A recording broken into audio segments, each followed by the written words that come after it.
After she died, he snuck into the morgue and took a handful of sleeping pills and crawled into a refrigerated drawer with her body. But he couldn't fasten the hatch from the inside. So about a half hour later, he was discovered by the morgue manager, a diligent and detail-oriented woman who noticed that the temperature in the freezer was abnormally high. And I guess I understand how you could end up there, because I can only imagine how I would react to such a thing. I know how I am, snipping little pieces of your hair off and eating them, wearing your wedding ring on my pinky finger, kissing your mouth like I could push some part of my life through your throat and into your body. It's not that strange a path to follow, shaking your way into hypothermia and sleep. And in the small hours of the morning when I am struggling to stay asleep, these are the things that wake me, these dreams that are best forgotten. And I know with the surety of hypocrites and religion and taxes that I've lost everything. And I use reason and I use logic to try and convince myself that this isn't true, that this fear is just delusion born of tossing and turning. But I know. And those hours until dawn stretch like taffy in the teeth of monstrous doubts. In the small hours of the morning when I am small, I'm small as hope, I'm small as ticks and lice, small as votes and voices, when the warmth of her back is a failure that I've yet to accomplish. A time when finding her will mean crossing a mile of blue-skinned morgue.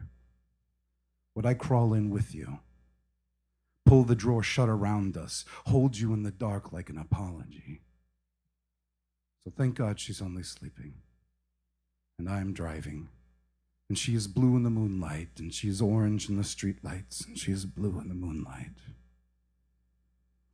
She is a heaven-sent body, heavy with potential. I never tell her about the change that moves through her, the latent talent that I wish that I had, because it weighs on her.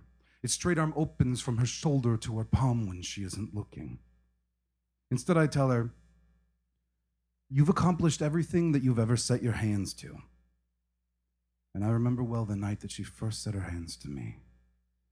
So what must you be making of this skin? What subconscious designs have you been busy crafting with the meat of your shoulders? You're pushing me, you're resting me, you're turning from me. Sleeping with her plans is like sleeping beside poltergeists. Unrestrained forces move with frightening subtlety as she sleeps. Her back is a message, a plot. Her mumbling is a Pavlovian cue for me to follow. Her snoring is scheming to bring me into line. And her trembling, her moaning beneath my hands, a way of training me to be all the things that she sees in me. To be all those things that in those anxious hours before dawn I can't see in myself. So when I have trouble sleeping, my head won't shut off, and it just feels like spinning gyros in storm clouds, cycling with the same thoughts again and again, I ask Jessica to rub my back. She moves her hands in these little circles like she's rewinding a movie reel inside my chest. And she does this little swirly motion until my head slows down and then stops and then finally starts rolling backwards into dreams. And the next morning, we're headed to work. We're driving along. We're listening to a little NPR, a little BBC World News when you start talking to me about marriage. About how you never thought you'd ever want to marry anyone again. And there was this tingling in my chest like fear. And it's working its way down through my body. And the longer you talk about tying me down to you forever, the harder my cock is getting. It's not fear, it's excitement. I want to hike up your satin skirts and tie you down with frilly garter belts and watch you comb through the gossamer white of your veil. That's right, I said white.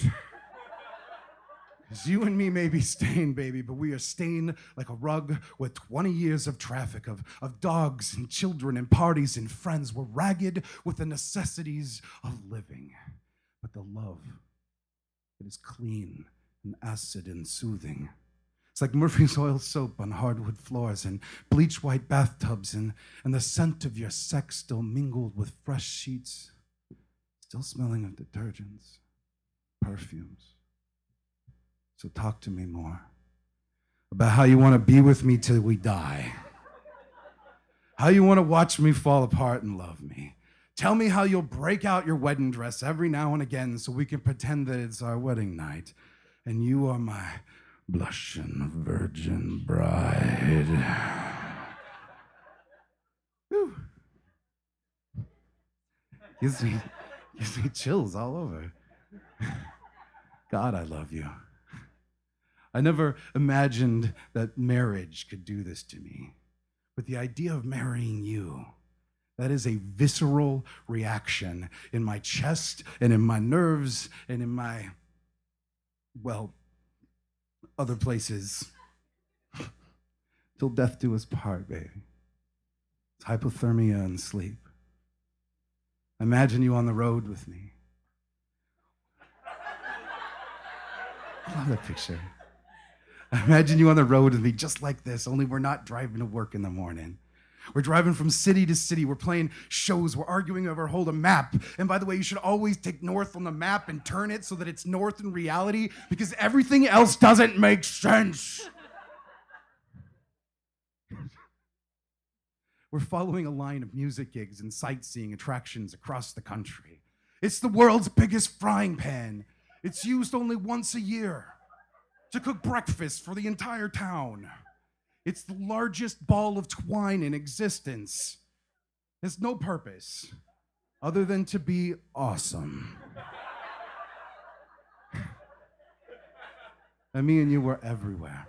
We're talking to everyone. We're seeing as much of this world as we can. And you're like this fire with new eyes that sits behind my own and lets me see again.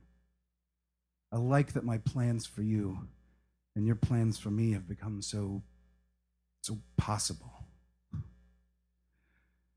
And I look over at you and I said,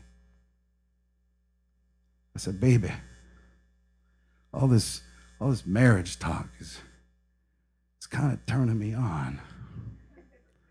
Thank you.